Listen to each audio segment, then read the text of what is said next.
Hello viewers, welcome back. So today we have Sandeep Sharma here. So we are just going to discuss something about the overall smartphone market. Yes. Not particularly about Xiaomi, but Xiaomi is going to be part of it. When it comes to course. market, Xiaomi is part of it. So Yeah. we can't neglect Xiaomi. Yeah. And the same comes to other competitors as well. When I'm discussing with Sandeep, it is going to be like overall what is happening in the market. Like we are just going to take this from the scratch, from 2000, maybe early 2010, like that. Yeah, whatever I know, maximum I'll try. Obviously, you are the expert, but I will try. Not like that, but still, to be frank, what makes me more attached with Redmi is the story which I have personally. But those audience, I mean, those who watch the video, they really don't know how long I am traveling in this as a enthusiast, yeah. because they think me as a content creator, I'm a YouTuber, I'm an influencer, like that they think. But I'm just willingly As a user, coming up with my points and how everything got changed over the period of time and how my personal experience with the devices are, like what I can find as a great change. All those things is what I try to convey to all. Correct. But the problem here is like I tried, like I was using Redmi 1S. It was crazy back then, and it was not myself alone. It was used by around 20 plus people. wow. When I was working in AUKBC, it is a research center in MIT. Okay. So there I was working, and by that time I spotted many using this. And how I came to know about this is, I flash custom ROMs. Okay. So I used to flash Cyanogen. Yeah, yeah. So MIUI used to be with more features, Correct. but it also consumes more RAM because of that. And 1S had 1 GB of RAM. So back then we tried going for this Cyanogen and all these options, even Liquid Smooth. Many would have forgot all these names. Correct. So Cyanogen is still maybe a bit fresh, but yeah, other smaller ones for sure. yeah, now it is known as Lineage. And so this is how my stories used to build over my past. So the main point of creating this video is I just want to know how Sandeep interacted, like what are all the devices he initially used and how he came into this space, and now why he is part of Xiaomi. Yeah, This that will is be the it. question. So I think that gradually. that way 2010 is a good year, maybe more or less. Yeah. I think, or maybe slightly before that, I started, I would say, my overall tech journey properly. Like, obviously, as an outsider, just a spectator, maybe 2005. But in 2006, or maybe I think 2005 would be my first smartphone when I was going to buy. I wanted to do some research, right? What is the best smartphone to buy? And obviously, again at that time, because internet had just become available and it was there, I started researching, saying what to buy. Okay. Then I came across this mobile review forum. Yeah. It used to be very famous. Yes. Back then, Mr. Eldar Murtazin was there, who used to run the Russian side of things. And then there were other people who were running the English side. So that forum, I found it, wow, this is a place you can go, you ask a question and you will get the answer. Yes. Right? And that was a big thing back then. Forums were big. Yes. Because in that era, there was no one around you to sort of guide you into what to buy. So at that point of time, I myself was considered to be an expert in that circle where my friends, family, relatives were there, and I was fairly young at that time, 13 or something. And so I myself knew some tech basic idea, but these other experts were there. So I thought, okay, let me ask the question, which smartphone to buy? I said, this is the budget I have. In my market, these are the options. Within that budget, which phone? And of course, one thing started, and I like that community aspect of thing. I like the fact that there are so many like-minded individuals in this world, and all of them are united. Like, of course, people from UK, Russia, India, and at that time I was not even in India, I was in Middle East. Okay. So Australia, and people at different time zone, different background, different culture, different language, everything, but all coming because of love of smartphones. Especially, right? So started there, and then I think I started seeing Eldar himself as a role model. Okay. This guy was traveling across the world, right? He was going to MWC, he was going here, there, getting to review phones that were not launched. And I still remember that one thing I saw and I was like, man, I have to become someone like him. So I think in hindsight, maybe not a great thing that he leaked a phone that was about to launch, the Sony Ericsson P5. This was the successor after the P1, P5 sliding QWERTY phone, and the P5 was a prototype, and I think it was not even a review in it, but somehow he got a prototype. He was that close with Sony Ericsson people, I think. He told this is a bad phone. He wrote a review.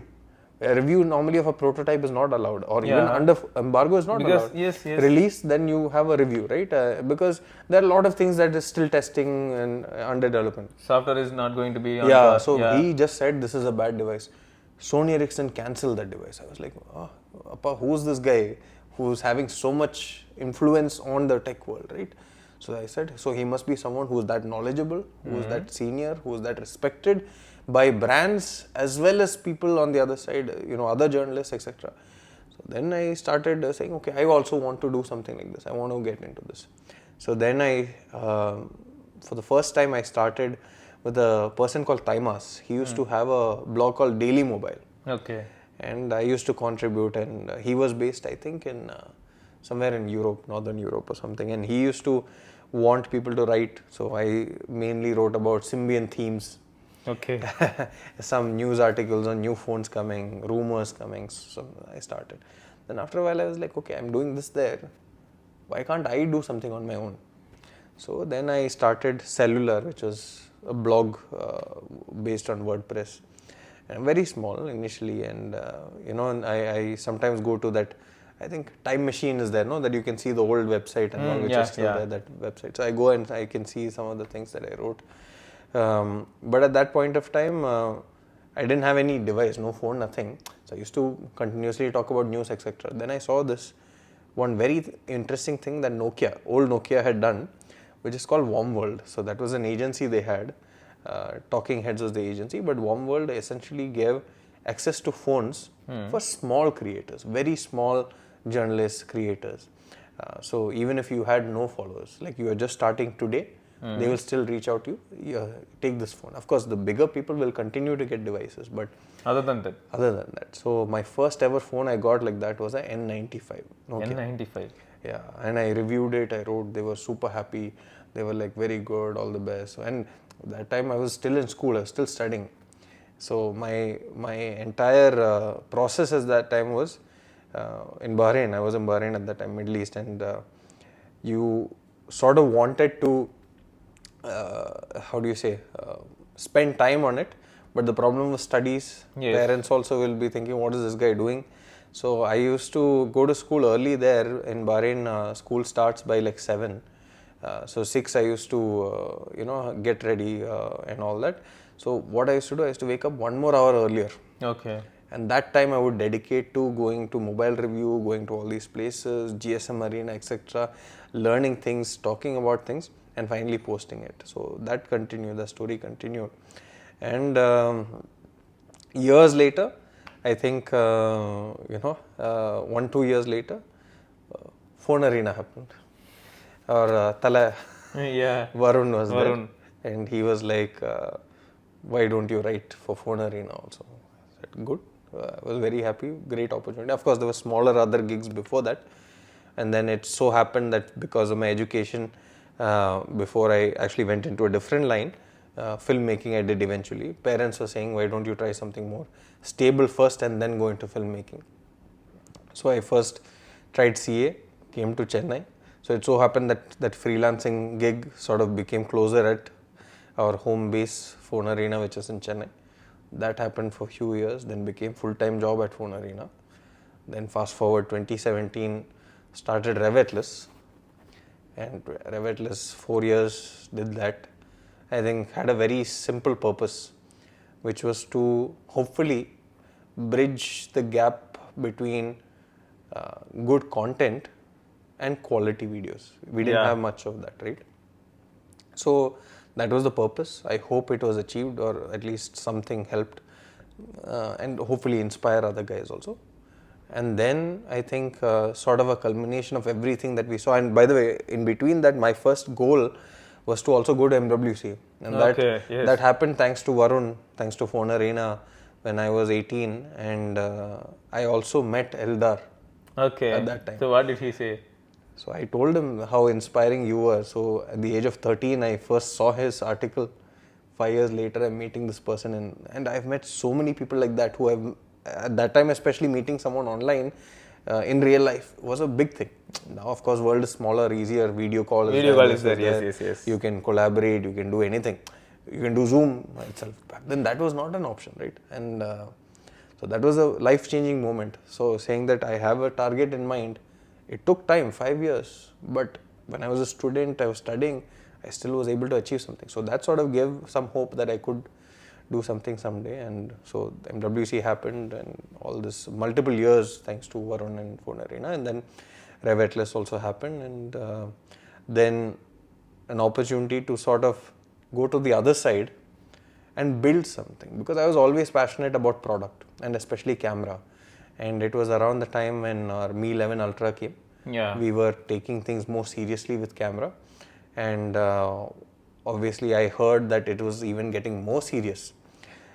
I didn't know what exactly then, but once I joined, found out Leica is coming and all the other things, so it made me even more excited. You were not expecting those things to happen? I was not expecting, Surprise. but I knew the direction is fine. So I spoke to Anuj, I spoke to Manu at that time, and big thanks to Anuj. And Anuj, I still work with him every day. He's my manager and someone who is a big mentor to me as well. So that was a crazy sort of opportunity I felt, and why I had done few things, and whatever I had set a target, that was achieved. Now something for the larger good. How can we create better products? How can we improve things? And especially the camera story, which I really resonate. How do I improve that is something I want to do, and I'm hoping now finally we are continuing that journey. And there's of course a lot more things to do, but I'm very confident that we have come a long way, and now we'll continue to do more.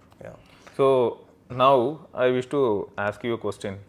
And this is why I'm asking this question is like, I want the tech enthusiast to know the other side of the market. So the thing here is like, they think they are the market. I just want them to know the reality here. Because even now we guys are connected in internet, and we guys discuss with each other. I mean, our community, we even interact in the comment section in the YouTube video, or else we have our own Telegram channel or WhatsApp. At times we even meet at some meetups. So we used to discuss about everything.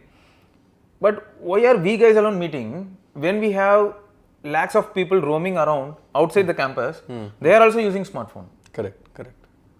So here my question is like, all the youngsters, younger generation, the so-called tech enthusiasts, they think that only we people are the market. So can you actually give them some good insight, like why we just confine that only those who know about the phone as a user? Because thinking in this way, they think that, for example, we can even comment on any device, like even something from Haiku or even Techno. Techno will be even better because they launched their Flip now, and the Flip cost around 36K. And we guys, the so-called tech enthusiasts, we will like to explore it, but we won't like to own it. Because we guys run behind the specifications. Most probably because every time our mind says the same. When it comes to PC as well, they will be thinking about the RTX 4060 and what is the latest processor and how about the storage, all those things. The same happens with the phone as well. But my question here is, we will be neglecting that Techno Flip. But what about others? If someone is walking into some store and they find a flip phone which looks really cool, and it has an external display as well, which is around 3.6 inch or something, which is nearly identical to Samsung. Samsung is pricing around 80K or 85K, and you are getting the same for 36K. And it is going to be powered by Dimensity 8020, and I accept. Okay, so it is powered by Dimensity 8020. But what about the general consumer? If they are walking in and if they are checking the Techno Flip, and if they are just trying to use it, and if they are impressed, then what is going to happen? They will be for sure buying it, right? So I just want you to give some explanation in this way. So they should get some clarity. Like, they are always confining that only those, like so-called influencer. He may have some 20 million or 30 million followers, and his video may like 10 million views it can get, and organically we can say like 7 to 8 million can be single time watched, and some would have even watched it multiple times. So only these 8 million users are the actual purchasing power, I mean the consumers, are the rest we have crores of people around. India's population is for sure wide, right? Obviously. So I just want you to explain them how the tech enthusiast is different from that of the general consumer. See, I think there are a couple of things to keep in mind. Number one is the fact that your tech enthusiasts are usually these early adopters, right? You have different classifications of people, right? You have your early adopters who are at the cutting edge. They want to try the first generation products, right? Yes. Whether it's new technology such as a flip or fold or a EV or a DSLR or mirrorless, whatever technology it may be, or maybe Apple Vision Pro, whatever. They will want to buy the latest technology because they have that eagerness to learn. They have that eagerness to try something new because they believe it unlocks new possibilities for them. Yeah. Right? And they are also the people who different groups look up to pass on the information as what to buy. Right? So suppose you are someone, you're an early adopter for sure because you like to try the latest one. And if money permits, you will buy that also, even though you know it might be a compromised product because that technology will rapidly progress from a first generation product. But with that said, there are certain other segment of users also, right? And this early adopters is a very small thing. Yes. Then you have also the tech pioneers or the hardcore tech audience who's maybe say, I'll wait for the second gen, I'll wait for third gen. I want it, I know I want this, but let me just try it. Let me wait a bit and see how this progresses, and then I will buy it. It will reach slight maturity and I will buy it. Maybe it comes a bit lower in price also. Then you have the bulk of the market, which is not able to access all this because one, price point may be high. Number two, they don't really understand the tech. Number three, there's no proper application of this tech. In the sense that even now, you take a Vision Pro, what can you actually do with it? It is beautiful technology, but what can you actually do from a day-to-day perspective? We don't know. So these people, the larger set, are actually falling in this, right? And their requirements are very different from the first two groups. Yes. Right? And within the first two groups also, there are different requirements. Yes. And to understand this, I think I always see there to be a lot of similarity between the automotive space and smartphone space or tech space. And which is why I also feel now that Xiaomi is doing the EV, we are able to bring so many learnings from that here and vice versa also. And for instance, if someone is saying that I am living in a very outskirts sort of an area, roads are horrible, right? There is barely any tarred road. It's mostly rocks and this and that. There's a lot of water that comes in. There's flooding at times, and that is the person, and he is telling you, I need a car which can take me and my family safely from city to my village and back and be reliable and everything. Now to that person, a car enthusiast who loves cars will probably say, why don't you look at a Ferrari? It'll be a great car, right? But can this guy drive a Ferrari in those roads? No.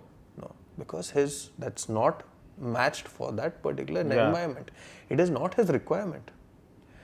So a tech enthusiast, I am also someone who loves cars. I love that adrenaline rush that you get. I love fast engines. I love the sound that the engine makes. But I cannot recommend that to that person because it's the wrong choice for that person.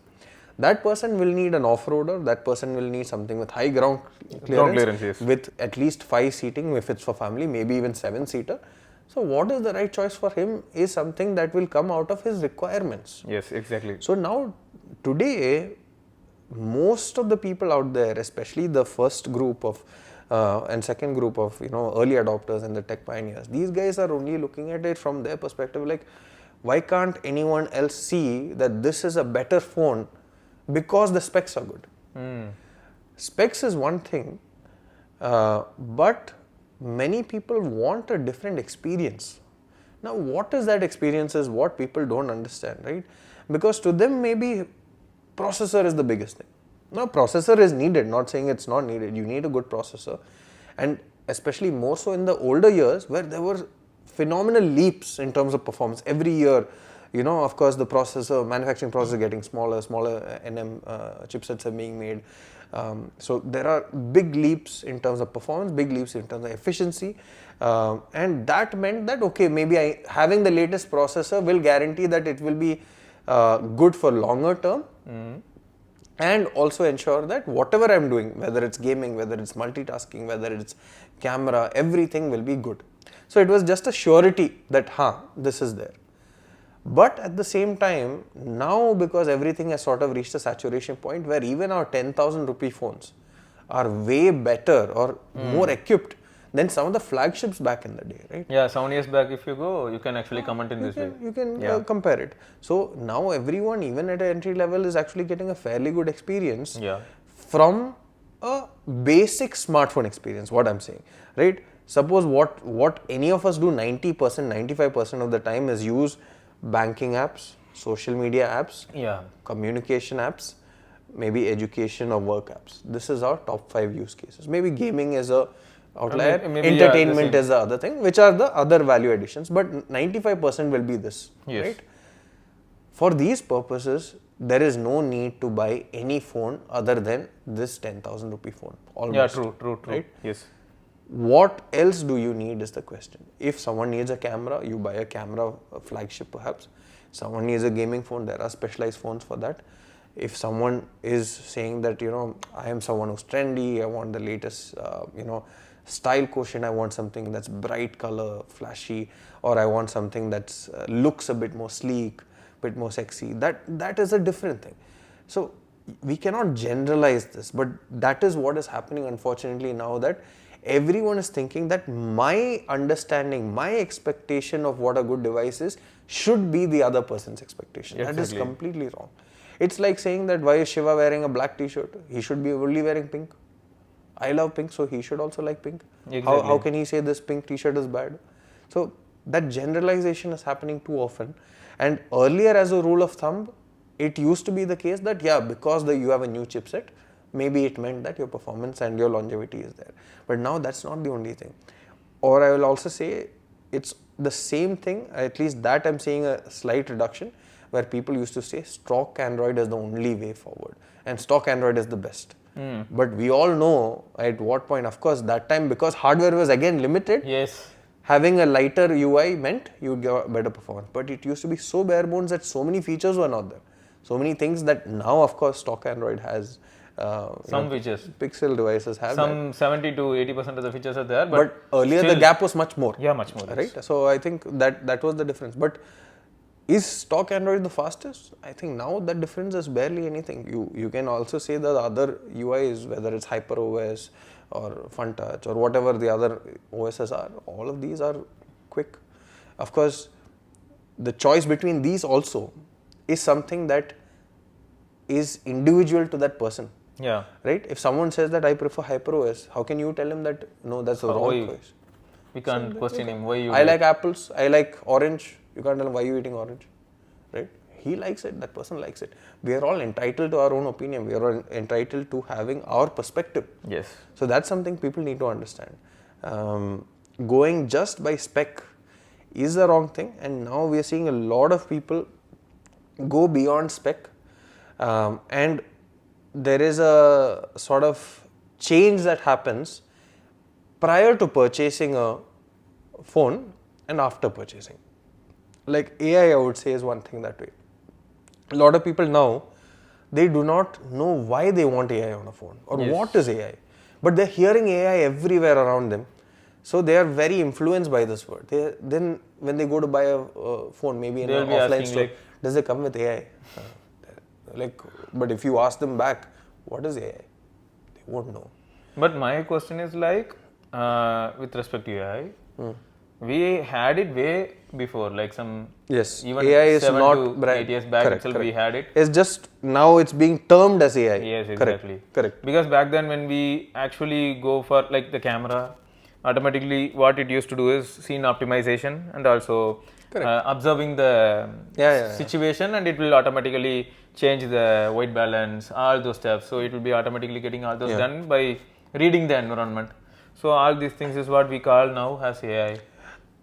Yes and no. I'll tell you one slight difference. Back then, the AI was again passive. Yeah. Where you enable, of course, you have to toggle AI. But for example, like you said in the camera, where it's taking certain settings, applying it to that scenario where it knows this is the subject or object. That was passive in the sense once it's toggled, it will do all this calculation and give it to you.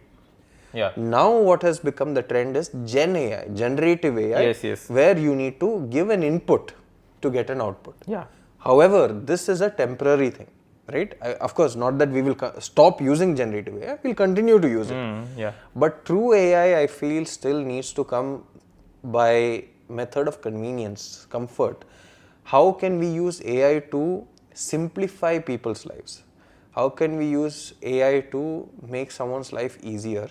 That is what we need to do, because at the end of the day, what does a smartphone do? Core objective of a smartphone.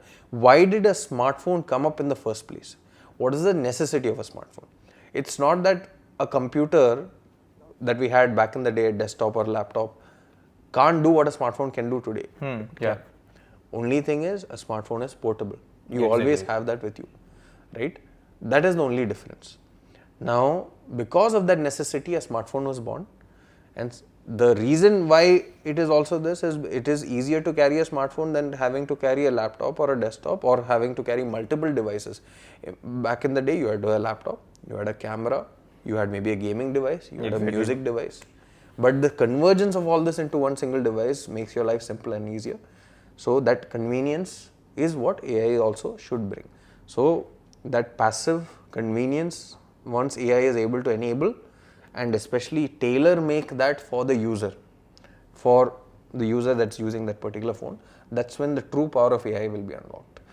Right now it's a buzzword that's being used, and of course there are certain benefits, there are certain nice features, more of catchy features, but these features we also see a lot of people, whatever research that we have done, The first translation. initial bit they are using AI. After 1 month they don't care. After 1 month, what the problem is, my battery life is bad. How do I get a better battery life? Or the screen is not bright enough outdoors. How do I increase that? Also, those who use this is nothing but the enthusiast again. They will be using it and again they will be forgetting Even it. enthusiasts also, after a month they will They will be bored. stopping it. The same happened with Animoji. Correct. It was wide everywhere. Everywhere I was seeing the face, like it will be singing song, it will be making fun. Which is again going back to the same thing that people want to try something new. Exactly. Right? After a while, even now we have, but we can find some profile pictures, but no more videos based on Animoji. Think of it this way, right? The most basic function of a phone, calling. Right? Suppose tomorrow I'll tell you that I will give you everything you want in a phone, but it will not have a calling feature. Whether it's WhatsApp, whether it's network, whatever app, you cannot call. Will people agree to that? No, they won't. Why? Because that is a basic necessity. Right? That is something that people take for granted. Yes. But if you say that you will remove that, people will not agree. But they'll say, I'll give you everything you want, but AI won't be there. They might still take it. That is accept this. So yes, so this is how it goes, and also I guess people would have understood like how the overall consumer market is. I mean the proportion and all those. For sure, I can say like even when it comes to our own family, those who are watching this video, they are the only tech enthusiasts in their family. Correct. Around them there are nearly 6 people. If it is a 6 people family, he is one among them, then the 5 people are not even aware of this, and he is the one who is going to get the devices for them. Precisely. So now what happens here is, at least he is here, so he is suggesting some device for them. We may even have a different family where no one is a tech enthusiast, then think about them. They will be walking to nearby store, they will be getting whatever it is available there, they will be concentrating on the look. If they like, okay, this red color I like it, I will get it, that's it. If it is on par to the budget, if their budget is around 20k and if they find something interesting, and also another factor is that I gave my Pixel device to my sister and immediately just in 5 minutes she was like, I will better go back to my Redmi Note 10. The reason behind this is Pixel device lacks makeup feature. Simple it is. She is saying like a pixel is exposing all my pores. It is exposing all my pores when I go for a selfie. Whereas when Redmi or even a Vivo or Oppo phone, if you use it, we have beautify feature. So in beautify feature, we can actually change the level of stuff and all those. So based on the scars, if you even have some deeper scar as well, if you make it as 10, it will polish you and it will make you look like Shah Rukh Khan. So some are there like this as well. See, I was actually suggesting really a good phone back then. When she was actually using Redmi Note 10 Pro, she was not even aware of the telemacro or 120Hz. She was not aware of anything. But that is fine. It still met her requirement. So her requirement is like, I will take selfie and the selfie should look good. Actually, the selfie, I should look good in that selfie. Correct. It should not show any marks in my face. Correct. This is the simple. But your understanding is Pixel is a great phone. Why is she not liking it? Yeah, right? Exactly. So I was like, hey, I gave you really a good phone, you know. Yeah. See, you are going behind a phone which is powered by just 720, whereas I am giving you a phone which is powered by 835, 845 kind of device. And the camera is one of the best when it comes to the portrait photos or anything. Correct. But she was simple. Like she was, I'm not satisfied with the selfie, so I'm going with this. Okay. That's so. This is how the consumers are. But that even is something that I used to do. For instance, right? Like as a kid, where because we are also early adopters, and I used to know this. When my father or someone used to ask for tech, what phone to buy or what laptop or whatever, I will go with what I feel is right. Yes. I will suggest people go for that gaming laptop. But they are using word processing. Exactly. Why do they need a GTX whatever or a Radeon in that? Exactly. They don't need that. They don't need a hefty big laptop, right? And every day they have to carry it. So I still remember my dad's friend he wanted, and I told this laptop. I think this was a Alienware at that time. Okay. Right. So I loved Alienware. I was telling him go for Alienware. It's a great laptop, wonderful performance, everything. Now two problems in that. Right. One is the fact that Alienware is extremely bulky. Oh yeah, it will be heavy. Yes. And second is the fact that he is not gaming at all. Yeah. Zero gaming. He is using this he has a business. He is using this for his work. Documentation and everything. So there's a lot of Excel, there's a lot of Word, there's emails. Maybe once in a while he'll just watch some YouTube videos or something. This is a long time back. That's about it. And for that use, now second problem is while it's a gaming laptop, because people generally tend to game on a laptop also connected to the power, the battery was very small. It was a small watt-hour battery. I don't know the exact capacity, which meant battery life is bad. So although according to my knowledge, I suggested a brilliant laptop to him, no matter what he throws at it, right? How many words it can actually handle. At the end, he's not happy. Yeah. Battery life is bad. It's bulky, right? Yeah, I accept this. What is his benefit?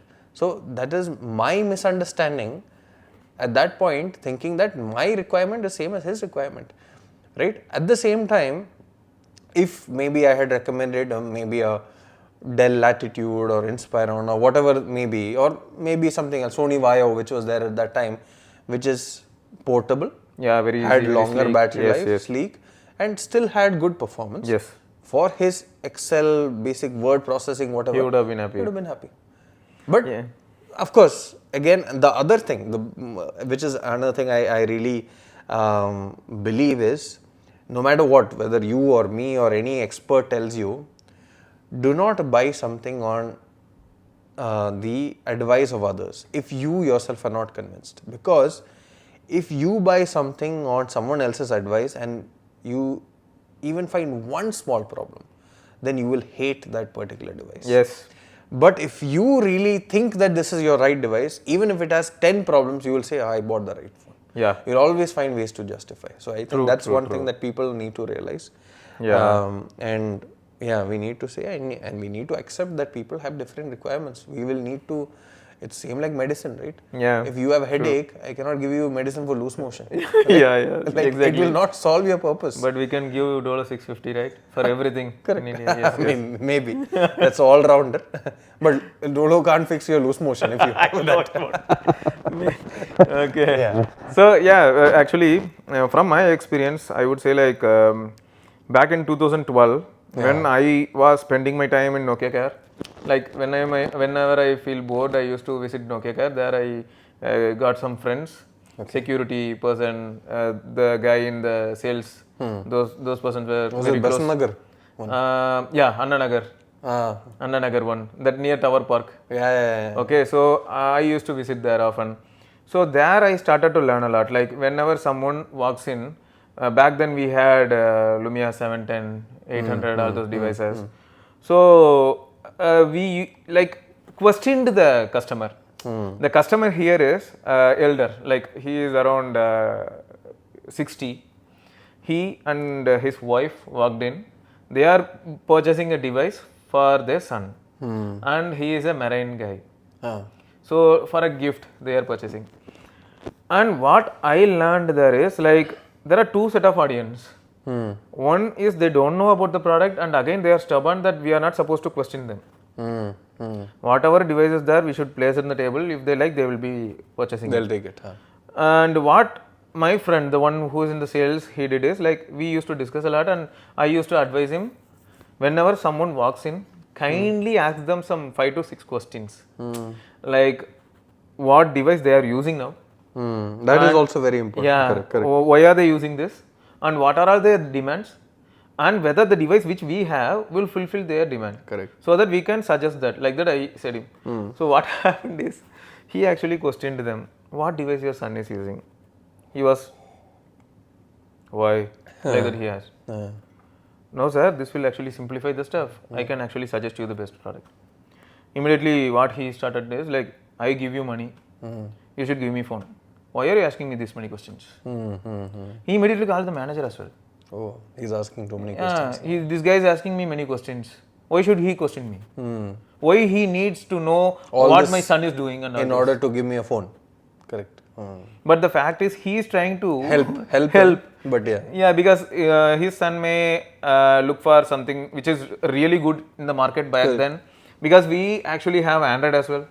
We can't, because they visited here, we can't sell them. Windows, We can't sell them 800. Lumia 800 is really top notch. Design is good. We guys know how it was. But we had many issues. Like we had tunes and all those stuffs. Like how we had iTunes. Here as well we need some Zune and all those softwares. So we need many extra steps to be done, similar to how iPhones were working back then. Then he should for sure ask all those questions, right? So that is the point where I learned is like, we should actually get to know what this particular person needs. But again, first we should psychologically learn whether he is okay with the questions. Correct. That's true. So these things actually gave more matured way of approach and all those. And seriously, Sandy, like you said, just like that, I can't recommend what I like. Correct. But I can say them that I like this. Yeah, that's fine. Yeah, that's fine. You can inform. See, ideally, information is good, right? But also, how do you use the information matters, right? How do you tailor make it for the person that you're talking to? So that is true. Yeah. So nice. So what about the future endeavors and visions of Xiaomi? Anything like that to the community?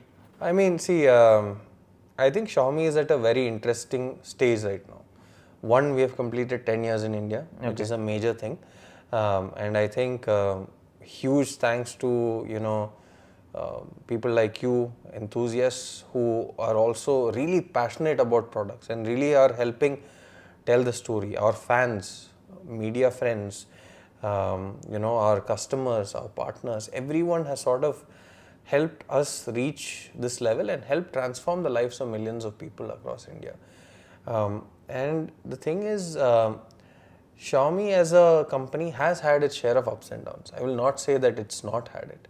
And any company has it, right? Which is fine.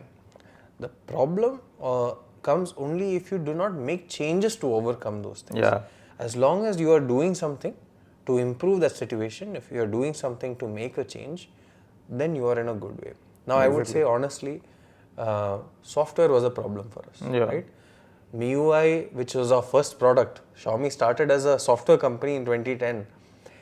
In fact, we made phones only after that. MIUI was a brilliant software. Right? Yeah, true. It was great. It was way ahead of its time.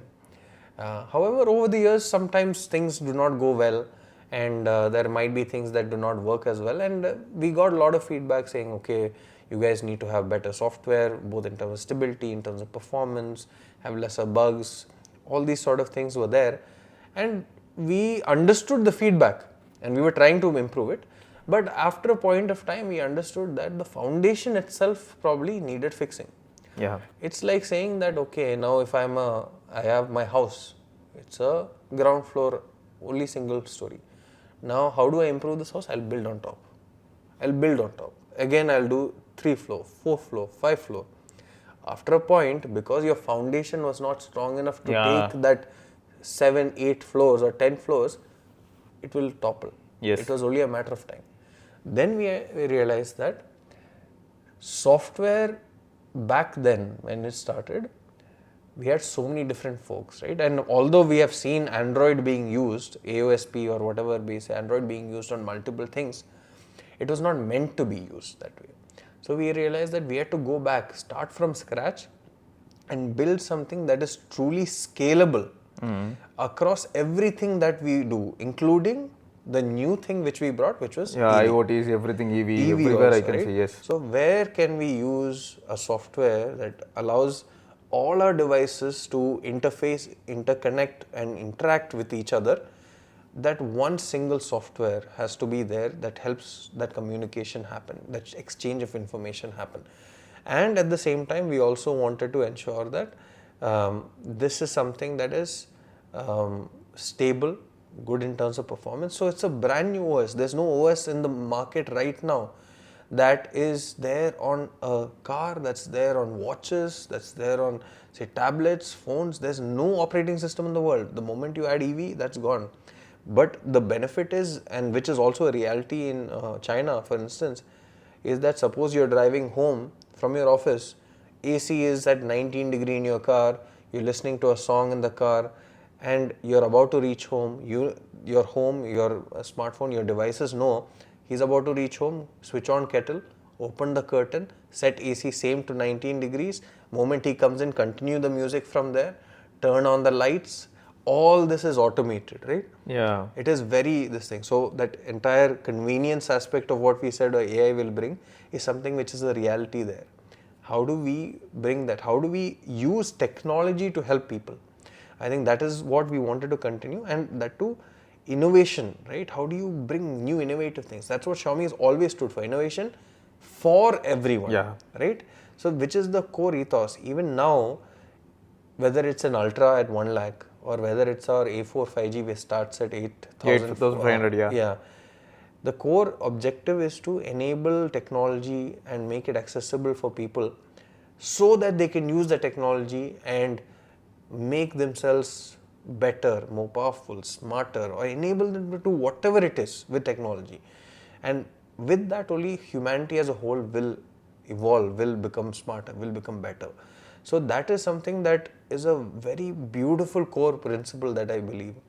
And one fun fact, I don't know if you know this, the pricing that you see in our website or Amazon, Flipkart or our offline stores is the exact same pricing that I and all the other employees of Xiaomi get. There is no separate employee discount. And that is because of that beautiful ethos that we will never make more than 5% profit on any device that we sell, on any hardware that we sell. Profit will be always below 5, and that's because we want technology to, of course that means we have to sell on much higher quantities if we want to sustain the business. But unlike some other brands which give 60% off for employees, and that's because the margins are that high, for us we don't think about that. We want to do things at scale. We want to pass on the benefits. So whether it's 1 lakh, if we're doing it at 1 lakh, that means something similar from another company, they probably will charge 1,60,000 for it or 1,50,000 for it, because we want to pass on the benefits to a user. And the next 10 years that we have, obviously we have made a huge impact in a country like India. We have shipped over 250 million smartphones and 350 million devices, which is a large number. And we are hoping the next 10 years we will be able to achieve 700 million devices. And of course that's also smartphones, AIoT, everything together. And I believe we can make it happen. especially we are making greater, better products. Again, understanding the market. Earlier, I would say it was much easier to capture the market share because you just need to bring in some new technology. Market was anyway evolving and it was growing, so you had a lot of early adopters and you had new people coming in. But now the market is sort of saturated. The core tech, the processor, those sort of things, that has slowed down in terms of things. So the way that you can innovate is, of course, like our partnership, we're figuring out what is the new methods. We have an optical institute in Germany and China where we basically discuss, we collaborate and figure out what is the future of imaging. So we are working towards the betterment of the overall society, of photographers, of consumers, everything. So it is not, of course, as a business, we need to sell. Yes. But it's not only that. There's a lot of hard work, there's a lot of interest, there's a lot of thought put to help people, to benefit society. I think that is one core principle that I learned after joining Xiaomi, which gives me even more reason to say that I'm proud of what we're doing. And I think before that, I was seeing Xiaomi being very innovative in terms of, again, value for money, that thing was there. But after coming in, I'm learning all these other things. Yeah. And especially doing that with wonderful people, I think that makes a big difference. So I think future is quite bright. Hopeful that people also understand. See, at the end of the day, consumers are evolving. We are seeing a lot more people. Even now, like Indian smartphone market is still growing. Yes. Of course, the growing rate is reducing, but there's so many people still using feature phones. Yes.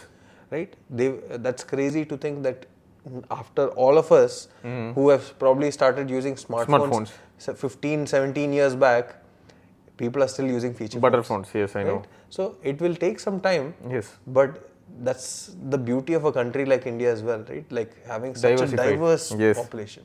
So with a diverse population, there's so much more room to explore as well, right? That's how we need to look at it. Yes. We can't give everyone one single phone and say that, bring one Note device and say, everyone take this. It's fit for anything you need. Got it. We can't do that. So I think interesting. And I think tech also, maybe we are also on the verge of seeing what is the next big thing also. Yes.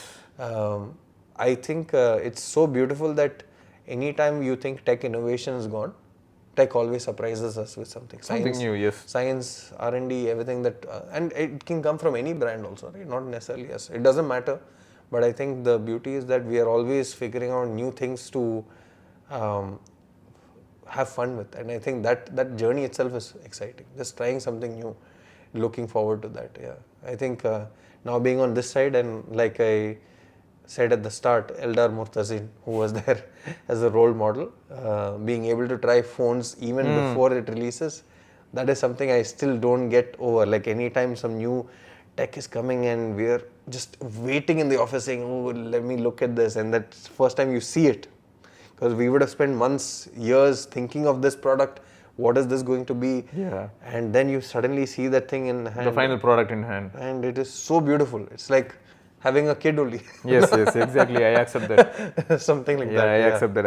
Yeah. Because when you make something, even a small thing, which you do at your own, then it is going to bring so much of joy. Correct. And because it's a big achievement. And the biggest joy is when you see that same product helping someone else. Yes. Or when someone else enjoys it just as much as you do, or if not even more.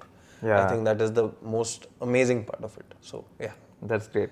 Yes. So, okay. So, nice, Sandy.